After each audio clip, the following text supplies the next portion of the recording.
본 방송에서 제공하는 투자 정보는 투자 판단에 대한 조언입니다. 방송에서 제공하는 주식의 가치, 가격 상승 및 가격 하락에 대해서는 방송사에서 보장하지 않습니다.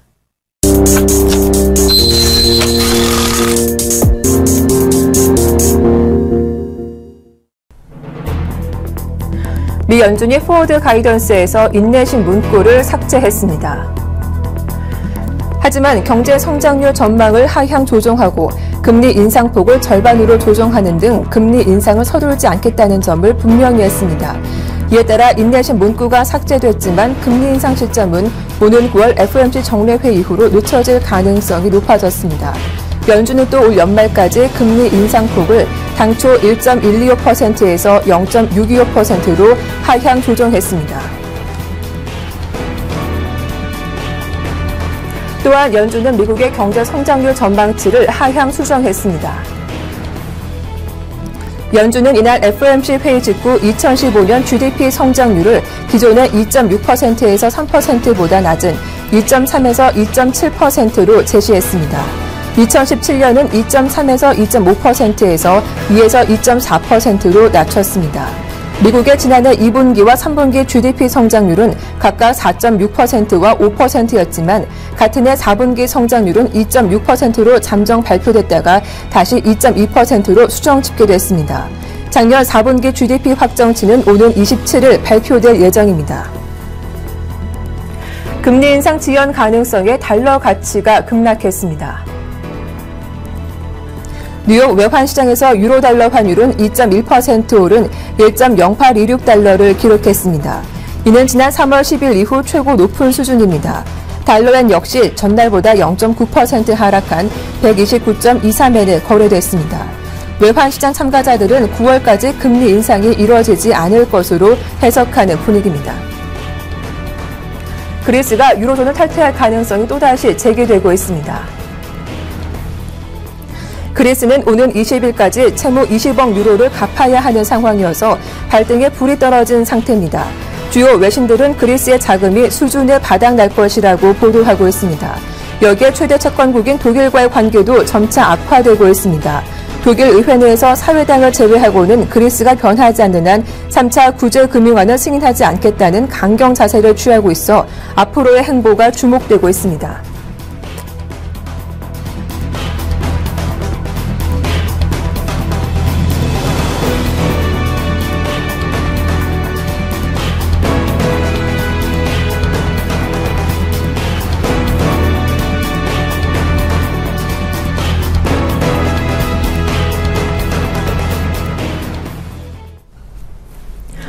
안녕하세요. 출발 증시와이드 박미라입니다. 시장 예상대로 연준이 인내심 문구를 삭제했습니다. 하지만 경제 회복에 대한 우려를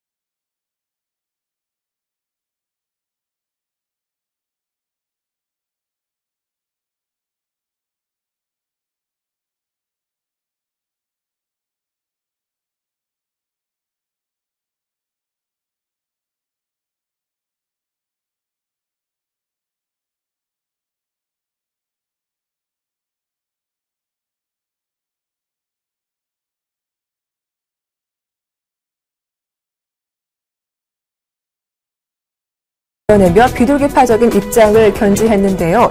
금리 인상에 대한 시장의 우려를 잠재우며 불안감을 덜었다는 평가입니다. 때문에 간밤 뉴욕 증시는 크게 환호했죠. 성명서 발표 이후 상대 지수는 가파르게 오르기도 했는데요. 자세한 마감 지수 확인해 보겠습니다. 네, 다우지수는 이날 200포인트 넘게 오르며 18,000선은 다시 한번 회복하는 모습이었고요. S&P 500 지수도 1% 이상 강세를 보이며 2,100포인트 코앞에 마감했습니다. 나스닥도 1% 이상 강세를 보이며 4,982의 종가를 형성했습니다. 먼저 마감한 유럽 증시 분위기도 확인해 보겠습니다. FOMC 회의 결과를 확인하려는 움직임이 강해지면서 혼조세를 보였는데요. 영국 증시만 1.5% 이상 강하게 올랐고요. 프랑스가 0.09% 소폭 상승했고 독일 증시만 약 보합에 마감하기도 했습니다. 자, 이렇게 마감 상황 살펴봤는데 오늘 우리 시장에 어떤 영향을 주게 될지 주요 변수들 자세하게 체크해 보겠습니다. 출발 증시와이드 1부 지금 시작합니다.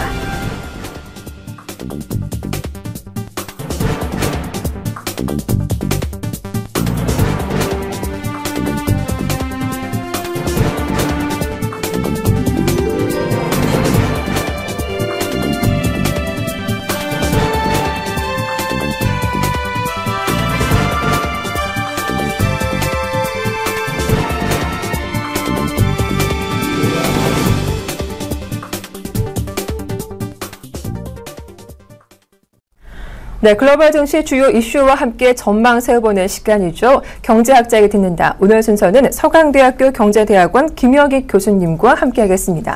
안녕하세요. 예, 안녕하십니까. 네, 자, FOMC 회의 결과 예상대로 인내심 문구가 삭제됐습니다.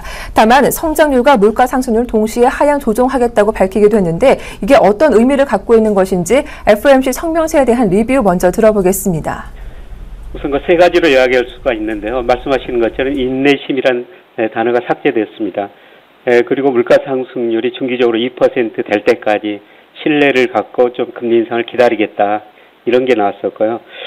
또 두 번째는 경제 성장률을 낮췄죠. 작년 12월 달에 미국 경제 성장률을 올해 2.6에서 3.0%까지 될 것이다. 이렇게 전망했는데 2.3에서 2.7로 내렸고요. 그 다음에 물가 상승률, 개인 소비 지출 물가 상승률이라고 그러는데 원래 올해 1.0에서 한 1.6%까지 상승할 것이다. 그렇게 예상했는데 0.6에서 0.8 정도로 물가를 낮췄습니다. 네, 그러다 보니까 미국 국채 수익률이 어제 많이 떨어졌죠. 10년짜리 1.92%로 떨어졌고요. 네, 그리고 가장 특징적인 것은 수출 증가세가 둔화되고 있다. 이런 이야기를 했습니다. 네, 그리고 달러 강세 때문에 물가가 안정된다 이런 이야기도 했는데요.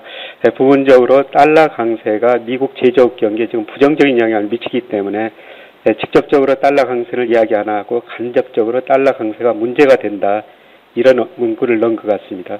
네, 그러다 보니까 달러가 이제 약세가 되고 유로, 엔화 다 강세를 보였었죠. 그 다음에 달러가 약세되다 보니까 금값, 원자재 가격도 다 오르는 이런 특징이 나타났었습니다. 자, 이렇게 연준의 경기 판단이 낮아지면서 금리 인상이 빠르지 않을 거란 해석이 가능해지기도 했는데요. FOMC 회의 내용 결과를 감안했을 때 금리 인상 시점은 언제쯤으로 예상해 볼 수 있을까요? 예, 이제 다음 FOMC가 4월, 6월, 7월, 9월에 열리게 되는데요. 네. 저는 아주 빠르면 6월, 늦어도 한 7월쯤이나 금리를 인상하지 않을까, 예, 그렇게 생각합니다. 예, 금리를 인상할 때 이제 결정 고려하는 게 고용, 그 다음에 경제 성장률, 물가 등인데요. 근데 물가는 매우 안정적이죠. 그럼에도 불구하고 고용은 지금 많이 개선돼 있고, 그 다음에 GDP 디플레이터, GDP 갭 이런 걸 고려하게 되는데요. 이게 많이 좁아지고 있거든요.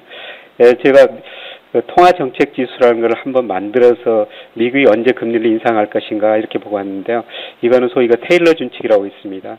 실제 미국 경제가 잠재 GDP에 얼마나 접근하느냐, 그 다음에 물가가 실제 목표하는 물가에 얼마나 접근해 가느냐 이걸 보고 통화정책을 결정하게 되는데요. 최근에 물가는 안정됐지만은 고용이 개선되고 그 다음에 실제 GDP가 잠재 GDP에 많이 접근해 가고 있거든요. 이런 거를 볼 때 저는 빠르면 6월, 늦어도 7월쯤에는 금리를 인상할 것이다 이렇게 내다보고 있습니다. 네. 자, 또 이어서 오늘 밤이면 미국의 또 경제 회복세를 확인할 수 있는 지표가 발표되기도 하는데요. 미국의 2월 경기 선행지수와 또 4분기 경상수지 발표도 앞두고 있습니다. 어떻습니까? 이 지표를 통해서 미국의 경제가 좀 회복되고 있다는 걸 확인할 수 있을까요? 근데 전반적으로 최근에 보면은 미국 경제가 전문가들이 예상하는 것보다 좀 더 나쁘게 나오고 있거든요.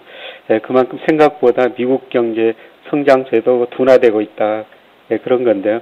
오늘 밤에 2월 경기 선행지수가 발표가 되죠. 전문가들은 전월 대비 0.3% 정도 증가할 거로 예상하고 있습니다. 2월 달에 0.2% 증가했는데요. 근데 저는 이것보다는 좀 낮아지지 않을까 이렇게 생각하고 있습니다. 저는 미국 경제를 볼 때 장단기 금리차를 보는데요. 장단기 금리차가 모든 경제 지표에 선행하거든요. 예를 들어 장단기 금리 차라는 것은 미국의 10년 국채 수익률과 2년 국채 수익률 차이인데요. 이게 확대되면 앞으로 경기가 좋아진다는 의미고 이게 축소되면 앞으로 경기가 나빠진다는 그런 의미인데요. 최근에 보니까 장단기 금리차가 계속 축소되고 있거든요. 그렇다면은 앞으로 미국 경제 지표들이 둔화될 수 있고 이게 선행지수도 전문가들이 예상한 만큼 그렇게 많이는 증가하지 않을 것이다. 이렇게 생각하고 있고요. 두 번째로 경상수지 지난해 4분기에 발표가 되죠. 전문가들 컨센서스 보니까 1,050억 달러 정도 경상수지 적자일 것이다. 3분기 1,003억 달러였습니다. 3분기보다 조금 더 확대된다는 건데요. 최근에 그 달러가 강세되다 보니까 미국 제조업 경기가 약화되고 미국 수입은 증가하고 수출 증가세는 다소 둔화되는 모습이 나타나고 있지 않습니까? 그래서 FOMC 지금 성명서에서도 수출 증가세가 둔화된다 이런 이야기를 했었는데요. 이런 것들이 아마 4분기 경상수지 적자 확대로 나타날 것 같습니다. 그래서 전반적으로 보면은 미국 경제가 회복되기는 회복되는데 전문가들의 예상보다 실제 지표는 계속 낮기 때문에 성장세가 둔화되고 있는 과정이다 이렇게 볼 수가 있겠습니다. 네, 앞서 옐런 의장은 물가 상승률이 2%를 만족해야지 금리 인상을 단행하겠다 이렇게 발표하기도 했는데요. 하지만 시장 예상치를 보니까 내년도 물가 상승률은 2% 미만일 거라는 의견이 더 많은 것 같습니다. 자, 이렇게 된다면 올해도 금리 인상 좀 늦어질 수 있는 게 아닌가 싶거든요. 어떻게 보십니까, 교수님? 예, 물가 측면에서 보면은 금리 인상 시기가 아닐 수가 있는데요. 네. 아까 말씀드렸던 것처럼 지금 고용이나 실제 GDP가 잠재 GDP 접근하기 때문에 빠르면 6월, 늦어도 7월쯤에는 저는 금리를 인상할 거로 보고 있습니다. 그렇군요. 물가보다는 고용이 조금 더 안정세를 보이고 있기 때문에 빠르면 6월, 늦어도 9월에는 금리 인상을 단행할 수 있겠다라는 전망이었습니다. 자, FOMC 회 종료 이후 뉴욕 증시 강세장이 이어질 수 있을지 궁금하시기도 하는데요. 최소 10% 조정이 나올 것이라는 전문가들의 의견 또한 나오고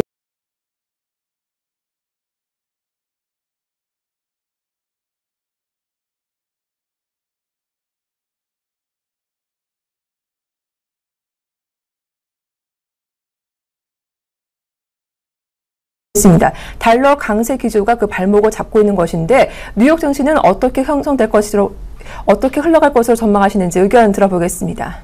네, 저는 미국 증시가 좀 거품이 생겼지 않느냐 그렇게 생각하고 있습니다. 제가 미국 경제를 대표하는 산업, 생산, 고용, 소매, 판매 이런 지표로 평가해 보면은 미국 주가가 경기에 비해서 약 28% 정도 앞서가고 있거든요. 이렇게 주가가 앞서간 것은 1999년 IT 버블 때였었습니다. 그래서 우리가 흔히들 주식시장을 산책 나온 개와 주가에 비교하고 있는데 주인하고 비교했는데 우리가 개대로 산책하면은 개가 보통 앞질러 가지 않습니까? 근데 개가 주인하고 너무 거리가 멀라 앞질러 가면은 주인 뒤를 돌아다보게 되는 것이죠. 그래서 주인한테 접근할 수도 있는데요. 지금 미국 증시가 저는 그런 상황이 아닌가 그렇게 생각합니다. 그래서 지금 경제 지표가 빨리 좋아져야 되는데 경제 지표가 그렇게 빨리 안 좋아지고 있거든요. 그래서 너무 앞서갔던 주가가 조만간 저는 큰 폭의 조정을 보일 것이다.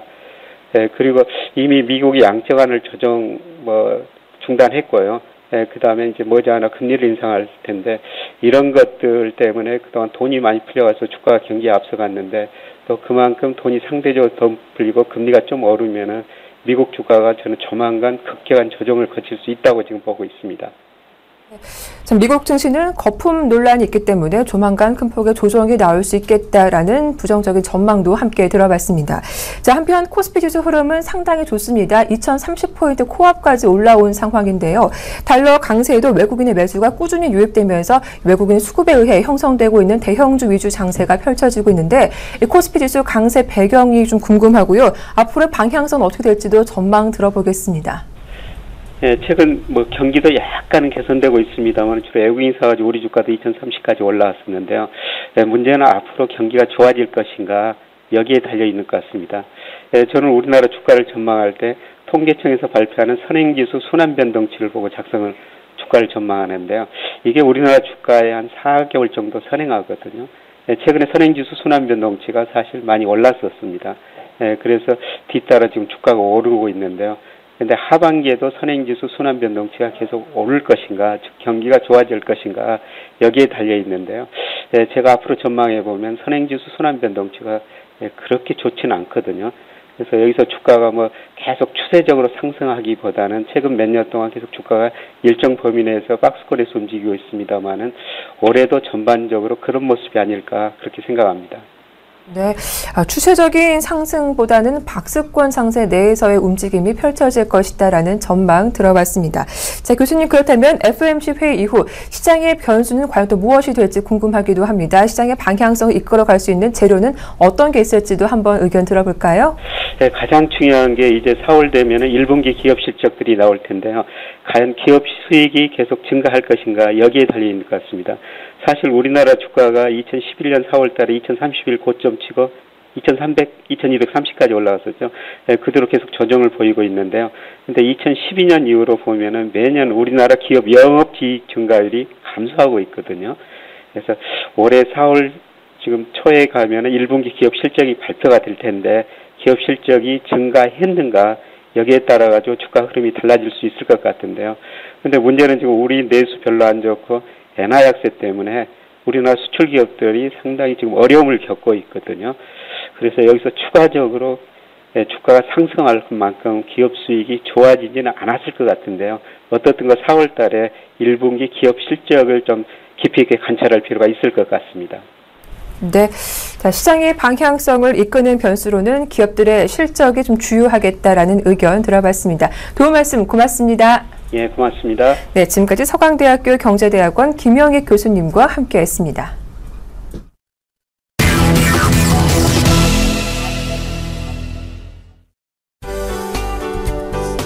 안녕하십니까. 신문 읽어주는 남자 예병군 멘토입니다.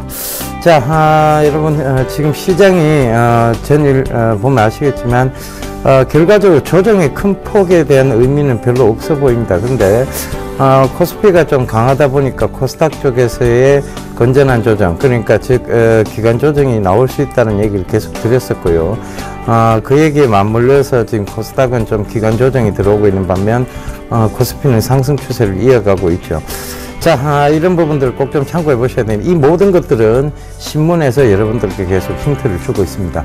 그래서 매일 아침 이렇게 신문을 읽어 드리는 거니까요. 그 점 꼭 좀 참고하시면서 여러분들께서 이 신문 읽어주는 것이 얼마나 좀 여러분들의 시장을 대응하는데 좀 편안한 마음을 가지게 해주는가에 대해서 다시 한번 좀 마음가짐을 새로 해주셨으면 좋겠습니다. 자, 오늘도 외신하고 국내 서울경제신문을 토대로 얘기 이어가 보도록 하겠습니다. 자, 저는 이제 미국 증시하고 그리고 유럽 증시하고 먼저 좀 살펴보고 가도록 하겠습니다. 자, 요거부터 좀 봐야 되겠는데요. 자, 지금 예. 자, 외신 이쪽부터 좀 살펴보도록 할게요. 자,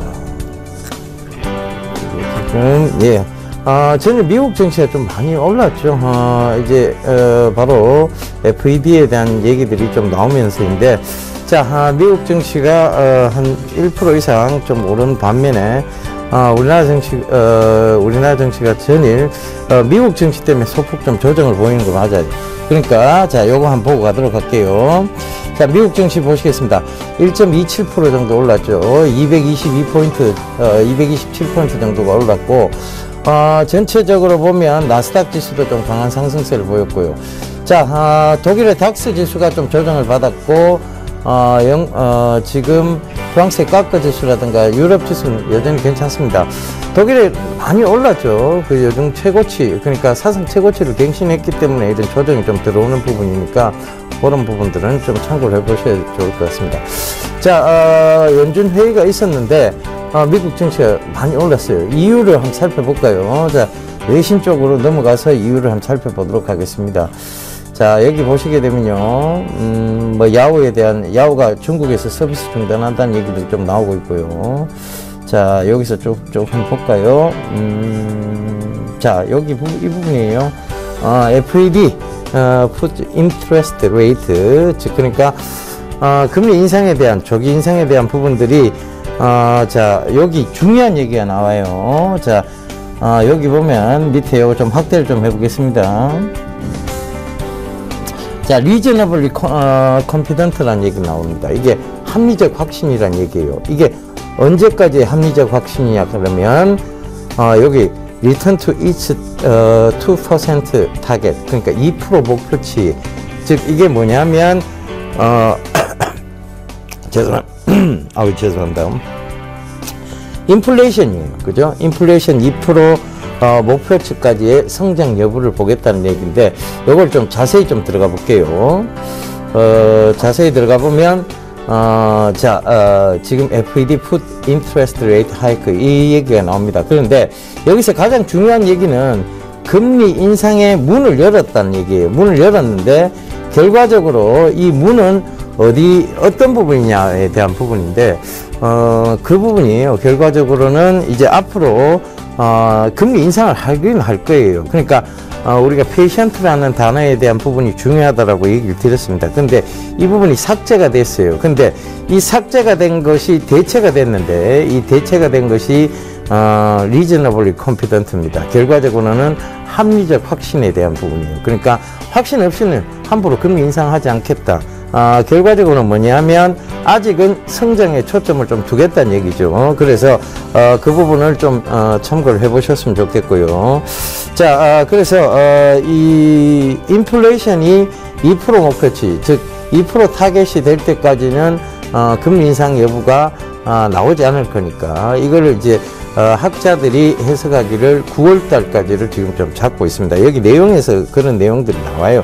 그래서 좀 쭉 보시면 되겠는데, 그리고 인내심 삭제에 대한 무의미성도 좀 강조를 했습니다. 페이션트에 대한 부분들이 무의미하다.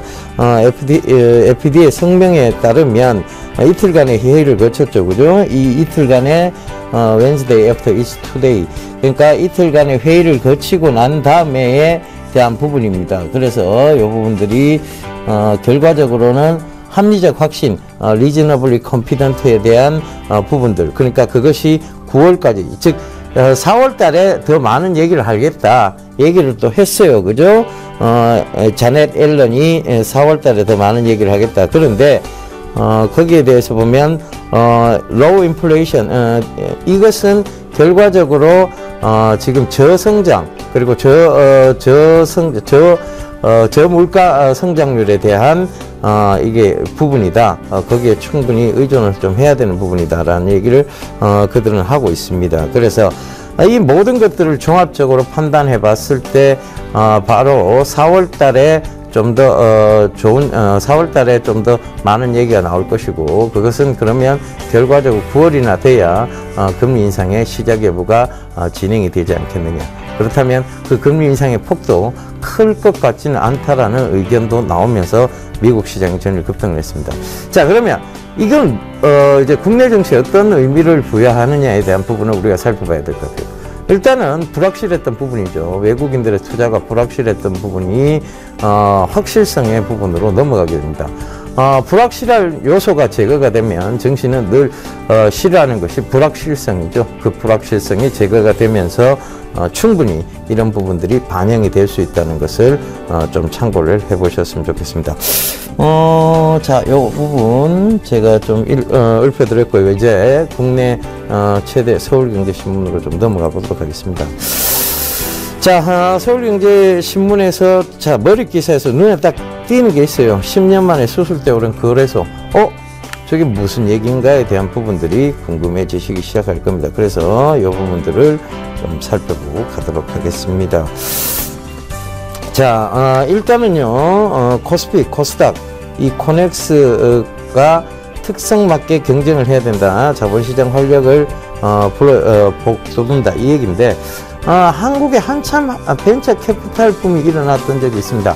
바로 2000년대 초반이었는데요. 그때 한참 벤처 캐피탈 붐이 일어나면서 증시가 강한 상승들을 했었죠. 그런데 그것이 이제 코스닥 시장 화랑이었어요. 그런데 지금은 코스닥 시장이 화랑인데 또 무슨 코스닥 시장 화랑에 대한 부분들을. 근데 그렇게 생각을 해보세요. 몇 년간 박스권에 갇혀 있었지, 그것이 지금 조금 올라와 있다고 해서 이것을 화랑이라고 볼 수는 없습니다. 박스권을 이제 뚫어놓은 장이죠. 그러면 지금 코스닥에서의 어떤 중소기업들의 약진, 그리고 기업체들, 코스닥 기업들의 부품주들의 약진 이런 것을 봤을 때는 아직 코스닥 시장의 성장성은 좀 멀었습니다. 그래서 지금 새로 부임한 금융거래위원장에 대한 얘기도 결과적으로는 이 코스피, 코스닥, 코넥스의 특성에 맞게 경쟁을 시켜야 된다. 이 자본시장 활력을 좀 북돋아야 된다 이 얘기예요. 그런데 여기에 보면 코스닥 규제 강화가 벤처기업 신성장을 어렵게 한다, 신상장을 어렵게 한다. 그래서 그 내용이 주로 이제 여기 담겨져 있어요. 그래서 그 부분을 좀 참고를 해보셨으면 좋겠고요. 자, 요거를 좀 확대해서 볼게요. 코스닥의 정체성 회복이 위해 독자 시장이 필요하다. 자, KDI 분리 거론 청와대 의중 반영된 듯 지주사 거래소 아래 별도 법인 설치할 수도. 자, 이런 얘기들이에요. 그러니까 코스닥 거래소와 분리된 독자적 시장 구조를 갖겠다는 얘기고, 자, 이런 부분들 좀 참고를 해보셨으면 좋겠고요. 자, 벤처기업 상장 감소 추세에 있다. 2013년도에는 22개사 수준에 불과했다. 그러니까 근데 이제 반대 입장도 있죠. 코스닥이 아직 자생 능력이 부족하다 이런 얘기도 있고요. 자, 이렇게 보면 결과적으로 지금의 방향성은 뭐냐 하면 이걸 우리가 해석을 해보자고. 이제 여기에 나와 있던 내용은 여기까지고 해석을 해보자면 결과적으로 코스닥에 대한 벤처기업 붐을 한 번 더 일으켜 보겠다는 정부의 의지라는 얘기입니다. 그러니까 지금 보게 되면 부품주라든가 굉장히 실적이 좋은데도 불구하고 외국인 투자자가 좀 제한되는 부분들, 즉 규제적인 부분들이 남아있다는 것이고, 그 규제적인 부분들을 풀어서 외국인 투자까지 활성화시켜 보겠다는 얘기입니다. 아직 거래소 시장의 규모에 비하면 굉장히 미미한 수준입니다. 그런데도 불구하고 지금 코스닥이 굉장히 화랑을 이루고 있는데 이 화랑이 다가 아니다라는 얘기죠. 지금 기업 가치에 비하면 이 화랑에 대해서 부분은 조금 더 이어갈 필요가 있지 않느냐. 그리고 여기에 보면 벤처의 신자금 조달 수준인 크라우드 펀딩이 나옵니다. 이 크라우드 펀딩에 대한 부분들이 지금 최근에 계속 나오고 있는데 이것이 결국은 핀테크에 대한 부분이에요. 핀테크 산업이라는 것은 결국은 파이낸셜 테크놀로지죠. 어느 쪽에다 투자를 하는 것인데 이것이 P2P든 개인 간 개인 대출이든 그 다음에 P2B든 이런 식의 대출 여부가 이루어질 수 있다. 즉 그러니까 코스닥의 투자 여부가 이루어질 수 있다는 얘기죠. 그래서 이 크라우드 펀딩이 아직까지 국내에서는 법적으로 자리 잡지는 못했어요. 그렇지만 이것이 앞으로 핀테크 산업과 연관되어져서 이 크라우드 펀딩이 바로 시작이 된다면 코스닥 시장의 화랑은 더욱더 강하게 이어갈 수 있다는 게 전반적인 견해입니다. 그러니까 여전히 제가 낙관적인 관점을 유지하면서 좋은 종목군들을 꾹 쥐고 가는, 즉 매매적인 습관에서 심지구든 매매에 대한 부분들을 강조드렸던 것입니다. 자, 요거 이렇게 한번 살펴봤고요. 자, 그 다음이 바로 보안 서비스에 대한 얘기들을 다뤄봐야 되는데요. 자, 사물인터넷 보안 서비스, 연계 보안 서비스로 글로벌 시장 개척이라는 얘기가 나오고 있습니다. 자, S1에 대한 얘기예요. S1이라는 이제 삼성이 어떻게 보면 계열사 중에 하나죠, 그죠? 이 S1이 사물 인터넷과 연계돼서 해외 보안 서비스 시장을 적극 개척한다는 얘기입니다. S1은요 여전히 실적적인 측면에서 굉장히 좋은 부분을 보이고 있는데다가 이 사물 인터넷 그리고 해외 보안 서비스 쪽으로 새롭게 진출을 하는 거예요. 신성장 동력 충분히 가능하다는 얘기고요. 그 다음에 여기 보면 실내 입체형 감지기 기반을 해서 신개념 디바이스 개발을 추진하고 있다. 즉 이것은 이제 보안과 관련된 부분이고요. 그 다음에 첨단 군사용 레이더 기술 동작 감지 센서 이것을 상용화하고 있다는 내용도 좀 나옵니다. 자, 요 세 번째가 중요한데요. 차량 운행 관리 시스템은 조만간 러시아로 수출한다는 얘기입니다. 자, 차량 운행에 관리된 시스템, 즉 이제 사물 인터넷과 연동되어진 차량 운행 관리 시스템. 자, 요게 중요해요. 그죠? 자, 이 러시아로 지금 수출한다는데 조만간이라는 얘기는 뭐냐면 가까운 근접성에 대한 얘기를 나누고 있습니다. 그래서 이런 부분들은 결과적으로 이 S1 주가에 충분히 상승적 요인을 만들어 나갈 것입니다. 그래서 이 부분을 꼭 좀 참고를 해보셨으면 좋겠습니다. 오늘 시장에서도 아마 좋지 않을까라는 생각을 좀 해보고 있는데요. 자, 이 S1에 대한 얘기들, 그러니까 본인들의 개척 여부에 대한 명확한 얘기들을 밝혔고, 그것이 확실성적인 여부를 가지고 이제 시장에서 판단을 받겠죠. 그래서 그 부분도 참고를 해보시고요. 네 번째가 이제 에너지 효율 사업에 대해서 국내 시장 확대에 주력을 하겠다는 얘기다가 하고 있습니다. 자, 그래서 이 삼성의 계열사가 가고자 하는 방향도 명확하게 이 앞에 나오죠. IoT, 인터넷 오브 싱즈에 대한 얘기들을 이제 사물 인터넷에 대한 얘기들을 명확히 하고 있다는 거예요. 제가 2015년도 초반부터 여러분들께 계속 강조드렸던 것이 올 한 해 가장 큰 화두가 될 것은 인터넷 오브 싱즈, 즉 사물 인터넷이 될 것이라는 얘기를 굉장히 강조를 많이 드렸습니다. 그 점이 올 한 해 계속 화두가 되면서 지금 이어져 가고 있는 것이고요. 그 부분들이 참고가 계속 되셨으면 좋겠습니다. 자, 다음 화면 하나 보실게요. 지주사 체제 전환에 대한 얘기들이 나옵니다. 이 오스템 임플란트인데요. 오스템 임플란트가 여러분 잘 아시다시피 치과 이 임플란트 소재에 대한 부분이에요. 그런데 이 오스템 임플란트가 지주사와 치과 사업 부분으로 분할을 합니다. 자, 오스템 임플란트의 최규옥 대표에 대한 이제 뭐 윤리적인 얘기들이 많이 나와서 사실은 기업 CEO 윤리적인 측면에서 보면 오스템 임플란트가 좋지 않느냐에 대한 얘기들도 많았어요. 그런데 자, 어찌됐든 이 오스템 임플란트가 국내 1위 치과용 임플란트 생산 업체는 맞습니다. 그래서 18일 날 바로 지주사 체제로 전환하기 위해 치과 사업 부분을 분할한다고 합니다.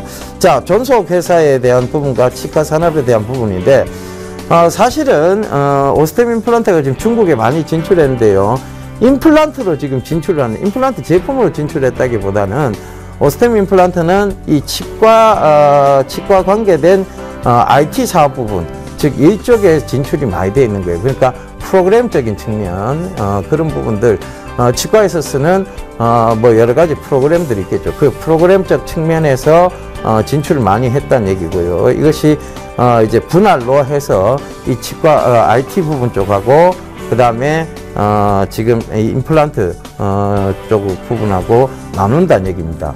자, 이걸 우리가 어떻게 받아들여야 될까, 해석을 어떻게 해야 될까에 대한 부분이에요.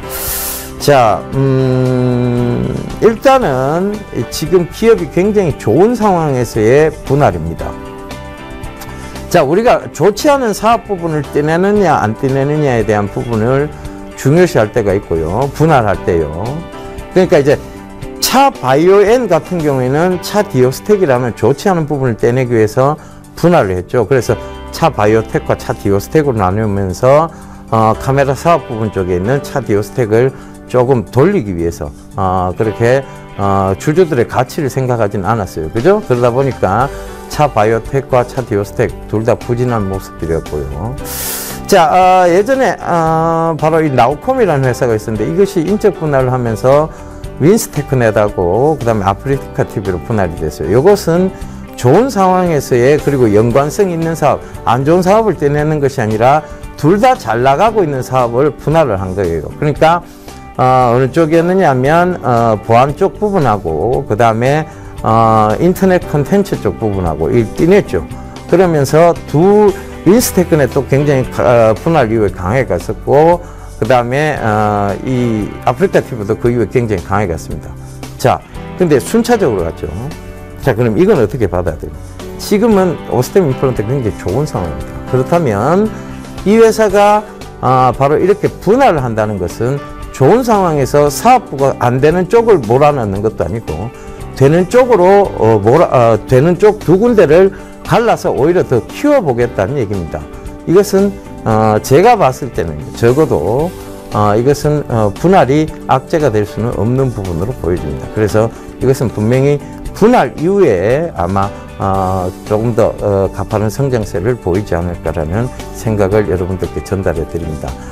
결과적으로 그들이 잘 나가고 있는 중국 쪽에서, 그리고 혹은 미국 쪽에서 잘 나가고 있는 IT 부분 쪽을 떼내고 또 그리고 성격을 가지고 있는 오스템, 임플란트 치과 그렇죠. 치과 재료들을 또 떼내고, 즉 이 IT 부분 쪽을 오히려 지주사 쪽으로, 그리고 치과 재료 부분을 분할한다. 자, 이런 식의 어떤 분할, 결코 악재성 재료가 아닌 호재성 재료로 받아들여야 되겠습니다. 이 부분 꼭 좀 참고를 해보시고요. 자, 오늘 시장 한마디로 조금 정리를 좀 해드리도록 하겠습니다. 결과적으로 시장은 지금 여전히 조금 긍정적, 낙관적 관점에서의 부분들을 생각해 보셔야 될 것 같습니다. 지금 이제 불확실성 해소예요. 결과적으로는 안개가 걷혔다는 얘기입니다. 거기다가 유럽 쪽에 굉장히 강한 자금들이 들어오고 있고, 그렇다면 이것은 양시장에 굉장히 강한 상승세를 지금 이어갈 수 있다. 거기다가 오늘 신문 강좌에서 설명드렸다시피 신문을 읽어드린 쪽에서 결국은 이 코스닥 시장의 활성화까지도 여러분들 지금 얘기가 나오고 있기 때문에 양시장의 강한 상승세는 저는 이어가리라고 보여집니다. 어느 시장이 좋다, 어느 시장이 나쁘다라고 말할 수 없을 만큼 지금 시장은 급반전 분위기를 띠고 있다는 것도 여러분들 참고를 해보셨으면 좋겠습니다. 불확실성 해소, 그것이 증시가 가장 밝기는 가장 좋아하는 요소라는 거 참고해 보신다면 충분히 오늘 시장 조금 안심하셔도 좋을 것 같습니다. 자, 저는 이만 물러가고요. 내일 다시 인사드리도록 하겠습니다. 감사합니다. 예병군이었습니다.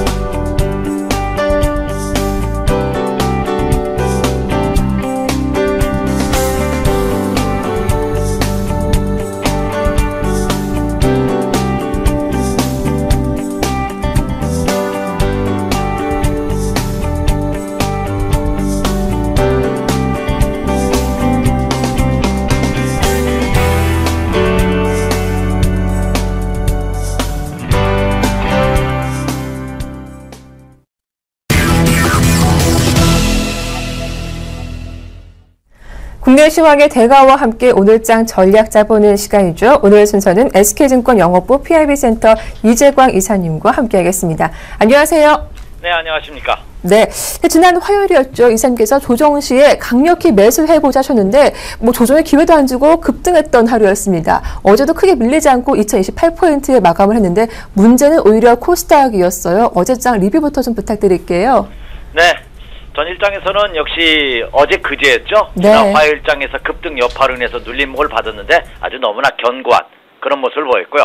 다만 코스피 시장은 아주 견고한 모습을 보였지만 코스닥 시장은 의외로 큰 폭의 조정을 보이면서 시가총액 1위 종목과 2위 종목이 모두 시총이 7조 원대가 붕괴되는 급락을 보였었습니다. 다시 말해서 코스닥의 시가총액 1위 종목이었던 셀트리온 그리고 다음 카카오가 모두 급락하면서 코스닥 시장이 큰 폭의 하락세를 보인 그런 모습이 펼쳐졌습니다만, 그러나 여러분 혹시 코스닥 시장 일봉 차트 한번 보십니까? 한번 보시면 올 연초부터 지난해 연말부터 수직 상승한 그 여파에 따른다면, 그죠? 어제의 조정 또한 일시적으로 급락을 보인 것은 사실이었기 때문에 투자들이 다소 불안해할 수는 있습니다만, 그러나 그 또한 연속 상승에 따른 눌림목의 과정으로 보셔도 충분하지 않을까 이렇게 판단이 됩니다. 다만 이제 코스피 시장은 너무나 견고한 모습을 보였죠. 코스피 시장은 역시 소폭 약보합세로 마감은 됐습니다만 장중한 때 상승 행진을 보이다가 결국 종가에는 살짝 밀리는 모습을 보였습니다만 2028포인트로 2000포인트를 거뜬히 돌파하는 그런 모습이 이어지는 그런 하루였지 않나 이렇게 생각이 됩니다. 그렇다고 본다면 국내 시장의 모습, 전일장의 모습으로 봐서는 FOMC 결과를 기다리자 하는 이런 관망 심리가 좀 강한 모습을 보였습니다만 조정치고는 너무나 견고하게 마감됐다 이렇게 말씀을 드릴 수가 있겠고요. 제가 지난 화요일장에서 이런 말씀을 드렸었죠.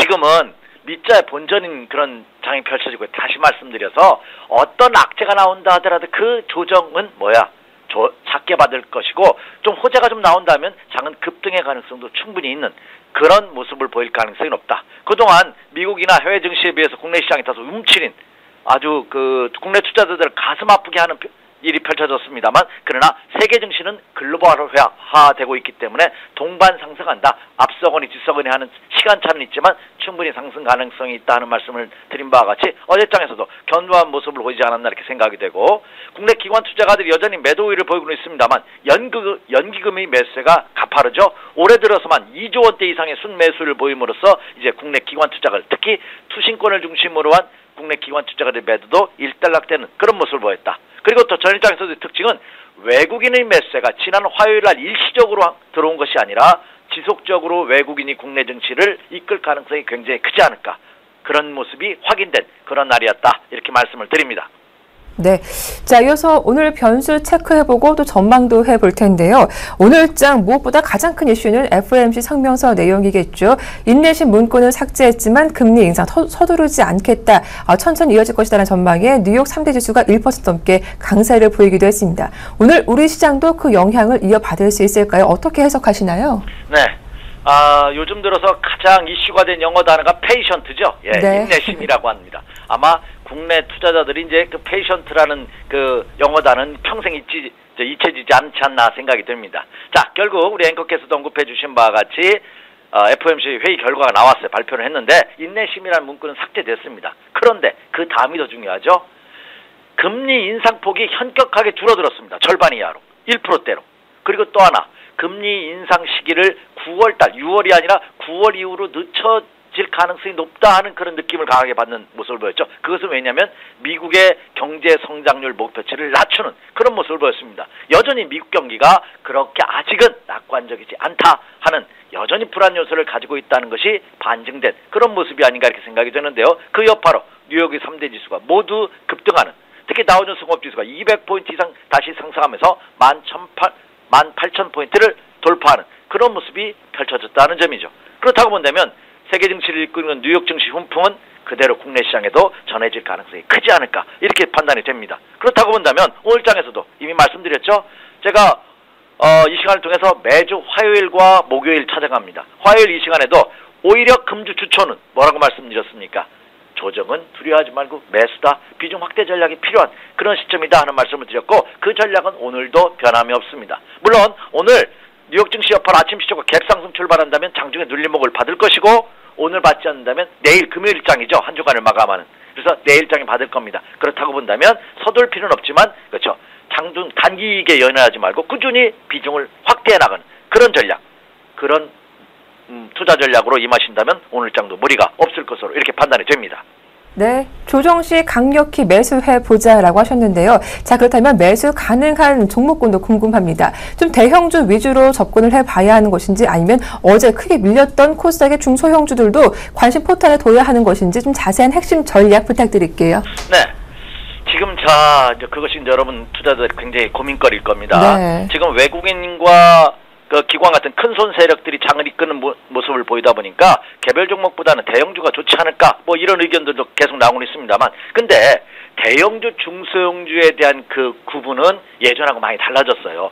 예전에는 자본금을 중심으로 해서 중소형주, 대형주 이렇게 나눴거든요. 근데 지금은 자 시가총액 1위 종목인 삼성전자 한번 볼까요? 삼성전자가 그 시가총액이 무려 221조입니다. 그렇다면 이건 엄청난 대형주, 초대형주입니다. 시가총액 1위 종목이. 근데 이 삼성전자의 유통 물량을 보면은 중소형주하고 똑같아요. 없어요. 자, 그렇기 때문에 단순 자본금 분리에 의한 중소형주, 대형주 구분은 의미 없다 이렇게 생각이 됩니다. 다만 이렇게 구분하시기 바랍니다. 지금 장은 외국인과 국내 기관 투자가들에 의해서 형성되는 특히 외국인 투자가들에 의해서 형성되는 장이다 보니까 외국인 투자가들은 1차적으로 국내 펀더멘탈을 기준으로 많이 본다는 거죠. 그러니까 그 회사의 재무구조가 어떠냐, 캐시플로가 어떠냐, ROE가 어떠냐 하여튼 기본적인 분석에 착안을 한 가운데 종목을 선정하시면 좋지 않을까 이렇게 생각이 됩니다. 다시 말씀드려서 제가 투자자들한테 이런 말씀을 많이 드려요. 종목을 선정할 때는 국내 투자자의 눈높이로 하지 마시고 외국인 투자가들의 눈높이로 해주십시오 하는 말씀을 드립니다. 그게 무슨 말이냐? 여러분께서 한번 미국인이나 뭐 유럽인이라고 생각하십시오. 그러면 대한민국을 투자한다 때 그 외국인이 대한민국 주식 투자를 해? 그러면 그 주식 투자 어떤 종목을 해?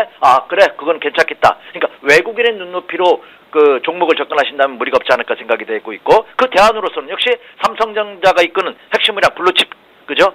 전기전자 업종들, 그리고 현대차가 이끄는 자동차 부품주 역시 가능하지 않나 생각이 되고, 또 하나는 자, 지금 증시가 화랑 가능성이 굉장히 높죠. 이미 제가 그렇게 말씀을 드렸고요. 그렇다면 증시 화랑 최대의 수혜주가 뭐가 될까요? 증권주입니다. 이 증권업종은요, 이미 올해도 지금 저도 증권회사에 있습니다만 엄청난 구조조정을 하고 지난해도 했어요. 그리고 올 하반기에도 할 예정입니다. 그러면 재무구조가 굉장히 단단해지고 있습니다.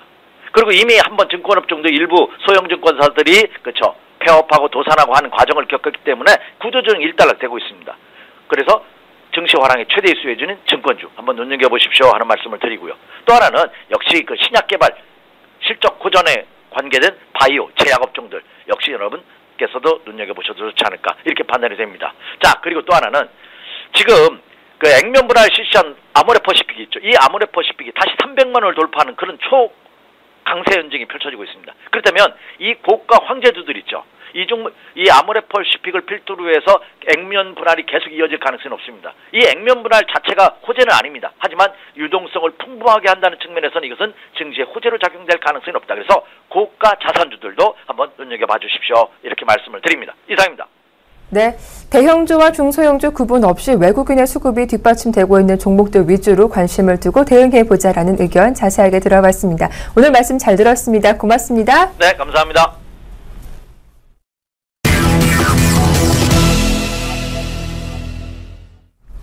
네, 이드코의 상한가 팩토리 시즌2 시작합니다. 샘플러스 이드코 멘토님 만나보겠습니다. 안녕하세요. 반갑습니다. 네, 자, 어제 코스피는 살짝 쉬어가는 모습이었습니다. 하지만 코스닥의 낙폭이 정말 컸는데요. 주요 종목들이 줄줄이 급락하는 모습이 보여지기도 했죠. 하지만 어제 멘토님께서 개장 전에 게임빌과 컴투스 좀 수익을 챙기고 매도해보자셔서 소나기는 피할 수 있었는데 예상 적중했던 것 같습니다. AS 부탁드리고 오늘 시장에 대한 전망도 함께 들어볼게요. 글쎄, 일단 어제 같은 경우가 이제 말씀해 주신 대로 시장 상승률 대비 상당히 좀 거칠었던 시장이었다라고 좀 볼 수가 있겠죠. 코스닥 시장 현재 5주 봉선을 지금 유지하고 있는 그런 상황에서 어제 이제 셀트리온을 기본으로 해서 그동안 상승했던 바이오 업종 종목들, 그리고 이제 다음 카카오 같은 종목들이 상당히 낙폭이 과하게 하락하는 그런 하락의 연속성을 가지고 있었던 종목들에 대한 투매가 진행됐던 그런 상황이었기 때문에 코스피에서 소외받았던 개인들이 코스닥으로 이동한 상황에서 코스닥까지 하락이 나와주다 보니까 상당히 힘든 구간으로 진입을 한 것이 아닌가. 거꾸로 이제 코스피에서 코스닥으로 개인들이 이동하다 보니까 바로 코스피를 띄워놓고 코스닥을 요리하게 되는 모습들. 그래서 일단 오늘 이제 상당히 좀 중요할 것 같습니다. 다우지수는 일단 뭐 앞에서 계속적으로 이제 말씀해 주신 대로 금리 인상에 대한 연기 가능성이 좀 나오게 되면서 다시 이제 상승하는 그런 모습들이 나왔는데, 일단 코스피 지수도 현재 이틀 연속으로 공중에 떠 있는 그런 상황에서 3일선을 타고 지속적인 상승이 나와줄 것이냐에 대한 부분들 상당히 이제 중요해진 그런 상황이 되겠죠. 일단 3일선이 한 2028포인트 정도 되는 그런 상황이니까 오늘 이 3일선에 대한 지지를 좀 확인을 해야 될 것 같습니다. 3일선을 타고 상승하냐, 아니면 5일선을 갭상승한 이후에 5일선까지 재차 한번 내려올 것인가에 대한 부분들. 결국 이제 오늘도 오늘이지만은 갭상승 출발을 했을 때 2050포인트의 저항, 상당히 좀 강력한 그런 존재하고 있는 그런 상황에서 과연 오늘 강력하게 돌파를 할 것인가에 대한 중요한 기로에 서 있는 그런 상황이지 않나 싶습니다. 자, 지수는 떠 있는데 개인들의 투자 심리 자체가 상당히 지금 어렵고 힘든 구간인 것 같아요. 어제도 이제 말씀드렸지만은 현재 구간에서의 과연 진정으로 이제 바이오 제약 섹터들을 제외하고 큰 폭의 수익을 보고 있는 투자자들이 얼마나 있을까 하는 부분들이, 일단 지수, 코스피, 코스닥 지수들만 중 띄워놓고 크게 상승한 종목들이 안 보이고 있는 그런 상황에서 그제 이제 지수가 상승이 나올 때 그때 상승했던 정유, 화학, 조선 관련된 종목들 역시나 이제 계속 말씀드렸던 것이 지수 상승 시에 기술적 반등이 나오고 있는 것이지 이것이 글로벌 지표들, 국제유가의 흐름에 따라서 상승했던 그런 부분들이 아니기 때문에 일단 상당히 좀 주의를 해야 된다라고 좀 말씀을 드렸는데, 자, 역시나 이제 이러한 섹터들 그제 이제 상승이 나와주었다가 바로 또 하락 전환한 모습들, 상승의 연속적인 부분들이 없는 그런 상황에서 조금 아쉬운 모습들이 계속적으로 좀 나오고 있는 부분들이 아닌가. 자, 결국 이제 오늘 또다시 기술적 반등이 가능한 그런 조선정유 화학 섹터들이기 때문에, 자, 트레이딩 하기에는 조금은 눌린 구간에서 좋은 구간으로 들어왔기 때문에 기술적 반등에 이은 앞에서 말씀드린 상승의 연속적인 부분들 상당히 중요한 시점에서 반드시 확인을 해야 되는 그런 구간이지 않나 싶습니다. 자, 현대차가 어제 보합권으로 좀 마무리가 되는 그런 모습들이 좀 나와주었죠. 자, 현대차 보합권으로 좀 마무리되는 그런 모습들이 좀 나왔는데, 자, 이 시간을 통해서 현대차 13만 원대부터 이제 말씀드린 이후에 이제 현대차에 대해서 포지션을 말씀드렸던 것이 1차적인 상승폭, 즉 18만 4천 원대에 대한 저항 구간으로 진입을 한 만큼 단기성으로 볼 것인지 중기적 포지션으로 구사할 것인지에 대한 결정을 하셔야 된다라고 좀 말씀을 드렸는데, 자, 일단 어제 이제 정강후약의 패턴이 나오게 되면서 윗꼬리가 나오는 모습들, 결국 이 윗꼬리가 나왔다는 것은 저항에 부딪히고 맞고 떨어졌다는 그런 부분이 되고 있는 그런 부분이기 때문에 현대차 어느 정도 차익 실현 물량과 매수세가 불꽃 튀게 부딪히는 구간이다라고 볼 수가 있겠습니다. 자, 해서 현대차에 대한 매수 대기하시는 분들, 일단 차익 물량들이 나올 때까지는 기다려보자라고 좀 말씀을 드리겠고요. 그리고 단기성으로 보시는 분들은 지속 차익으로 수익을 확보하시는 전략도 어느 정도 현명한 그런 방법이지 않나라고 좀 말씀을 드리겠습니다. 자, 다음 종목은 삼성 STS가 되겠죠. 어제 이제 삼성 STS 눌린 구간에서의 매수가 가능한 영역대다라고 좀 말씀드리면서 5일선에 대한 지지 패턴이다라고 좀 말씀을 드렸는데, 자, 근데 이제 어제 장중에 한 2.5% 정도 하락한 이후에 재차 이제 최근에 나오고 있는 패턴이 종가에 끌어올리는 방법들. 계속적으로 삼성 이 STS 같은 경우는 종가에 베팅이 들어오고 있는 상황에서 상당히 어제 같은 경우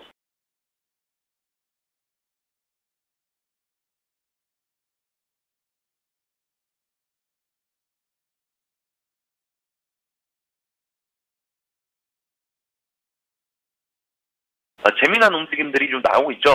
최근에 이제 30만 원까지 상승했던 이후에 뜬금없이 시간적 여유가 나는 상속세 문제를 가지고 주가를 거의 10% 이상 급락을 시켰는데, 자, 공매도 세력들 아주 이제 죽치고 주가를 끌어내렸던 그런 상황이 되겠습니다.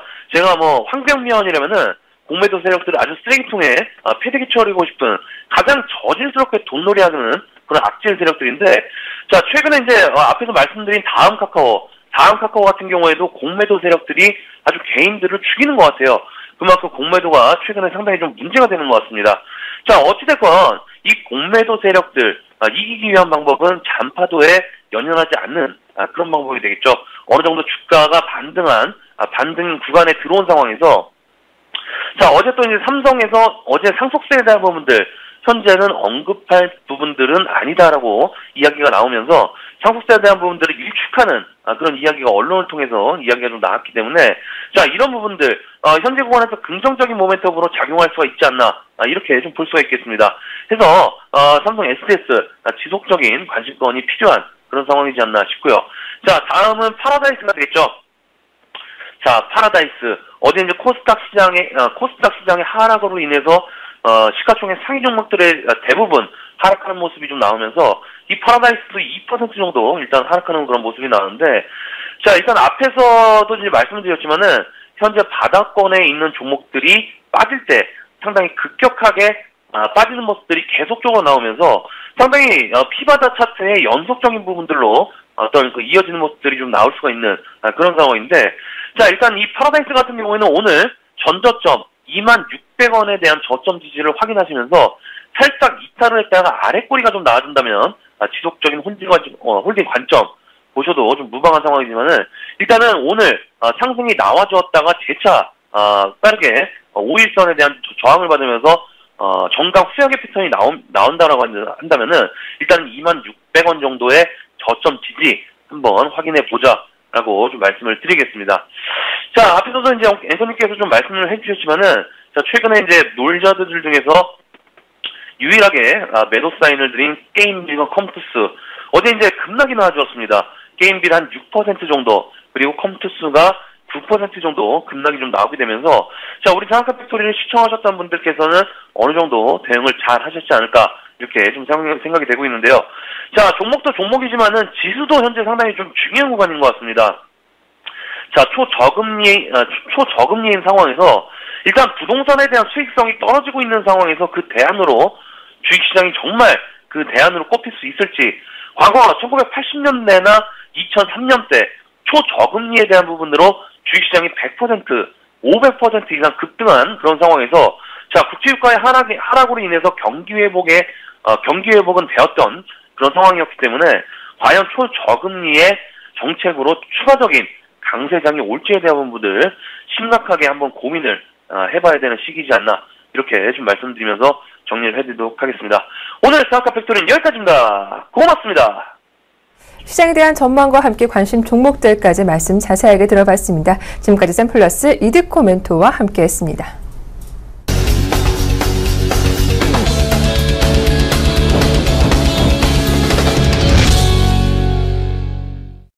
네, 간밤 뉴욕 증시는 강세로 마감했습니다. 인내심 문구는 삭제됐지만 금리 인상이 지연될 거란 전망에 전문가들은 유동성 확대 기조가 더 이어질 것으로 분석하고 있는데요. 잠시 후 자세한 출발 상황 분석 도와드리겠습니다. 출발 증시와드 1부는 여기서 마치겠습니다. 함께해 주셔서 고맙습니다.